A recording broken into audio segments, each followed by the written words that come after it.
परिंदों को मंजिल मिलेगी यकीनन ये फैले हुए उनके पर बोलते हैं। परिंदों को मंजिल मिलेगी यकीनन ये फैले हुए उनके पर बोलते हैं। अक्सर वो लोग खामोश रहते हैं ज़माने में जिनके हुनर बोलते हैं, ज़माने में जिनके हुनर बोलते हैं। अपना जीवन, अपना अस्तित्व आपको ही बदलना होगा, इसे कोई बदलने नहीं। कई सवाल जो हम एक्सपीरियंस को असमंजस में डालते आए हैं। कई नए एक्सपीरियंस दोस्तों ने ब्लॉग पर पूछा कि आईएएस बनने के लिए इंसान के अंदर क्या होना चाहिए। क्या आईएएस सिर्फ अच्छे पढ़ने वाले मेधावी विद्यार्थी बन सकते हैं? नहीं, ऐसा बिल्कुल नहीं है। आप भी आईएएस बन सकते हैं, यह बिल्कुल मैटर नहीं करता या आपने 10वीं या 12वीं में क्या स्कोर किया है। भले आपने ग्रेजुएशन 3rd डिवीज़न से पास की हो, पास्ट होता है। पास्ट को भूलकर आपको आगे देखना चाहिए। यदि आप पास्ट की गलतियों को देखकर अपने आज को ख़राब कर रहे हैं तो आप अपने भविष्य के अंधकार ही अंधकार मिलेगा। इसलिए अच्छा है कि पीछे मुड़कर कभी न देखें। पढ़ाई के दौरान एकाग्रचित्त कैसे हों। क्या अपने शहर में घोड़े को चलते घोड़े को दोनों आँखों के बगल में चमड़े की पट्टी लगा दी जाती है। क्यों लगा दी जाती है आपको पता है? ऐसा इसलिए क्योंकि वह सीधा देख पाए। चलते वक्त उसके बगल में होने वाली सड़क की गतिविधियों पर उसका ध्यान न जा पाए, वह सिर्फ सीधा देखकर अपने लक्ष्य की ओर चले जाए। ऐसा विद्यार्थी जीवन में होना चाहिए। ठीक, आप अपने अगल बगल की गतिविधियों पर मत ध्यान दें। कौन आपके बारे में क्या कह रहा है, आपके बारे में क्या विचार रखता है। आपके फूफा आपका मजाक उड़ाते हैं, आपके पड़ोसी आपके घर पर बैठने को लेकर तंज कसते हैं। यदि आपका ध्यान इन सब पर चला गया तो आप अपने लक्ष्य को पाने से चूक जाएंगे।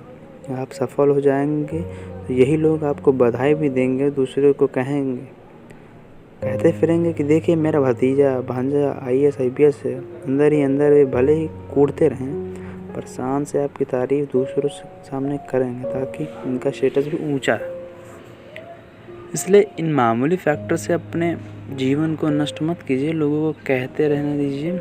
मैं भी आप ही लोगों में से यूँ एक तरह से इसी तरह सुनाता आया हूँ। बेफिक्र रहिए, बेबाक रहिए। हमारी तरह UPSC की परीक्षा कोई बैंकिंग या SSC की परीक्षा नहीं है।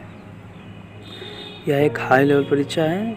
इनके सवाल अच्छों की छुट्टी कर देते हैं।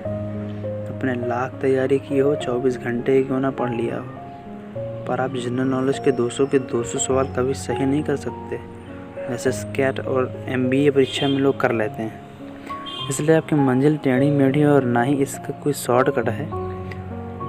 हम अपनी मंजिल तभी पूरी कर पाएंगे जब हम स्वयं ये दृढ़ संकल्प कर लेंगे कि हम किसी भी बाहरी नकारात्मक शक्तियों को अपने आसपास भी नहीं भटकने देंगे और दिन रात एक करके अपने लक्ष्य की ओर बढ़ेंगे। आईएएस की तैयारी के लिए 1 साल पर्याप्त माना जाता है। वैसे ये विद्यार्थी की क्षमता पर निर्भर करता है। किसी के लिए 6 महीने की पढ़ाई भी काफ़ी है और किसी के लिए 2 साल की पढ़ाई भी काफ़ी नहीं है, पर इसमें निराश होने की ज़रूरत नहीं है। क्षमता को बढ़ाएं और घटाया जा सकता है। आप ठान लें कि आज और अभी से आप अगले 7 तक रोज़ाना 6 घंटे की पढ़ाई करेंगे तो आप इस टेढ़े मेढ़े सफ़र को सरलता से पार कर जाएंगे। पर ऐसा अक्सर होता नहीं है।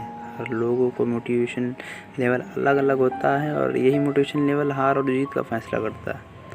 आप हो सकता है आज यह आर्टिकल पढ़कर कसम खा लें कि हम रोज़ाना आईएएस की पढ़ाई के लिए अगले मेंस तक 6 घंटे दूंगा, और यह भी हो सकता है कि आप आज और कल तक अपने संकल्प पर कायम भी रहें, मगर तीसरे दिन आते आते कुछ ऐसा होगा कि आप फिर वापस वहीं पर चले जाएंगे जहां पहले थे। सब छूट जाएगा, किसी गर्लफ्रेंड नाराज़ हो जाएगी, कहीं व्हाट्सएप पर गुनगुनाने लगेंगे, कभी पिताजी की डांट पड़ने से उदास हो जाएंगे। कुछ ना कुछ ऐसा हो ही जाएगा, अपने लक्ष्य से भटक जाओगे। तो अपने लक्ष्य की ओर अग्रसर रहिए। और कैसा लगा वीडियो, लाइक कीजिए, सब्सक्राइब कीजिए और कमेंट कीजिए।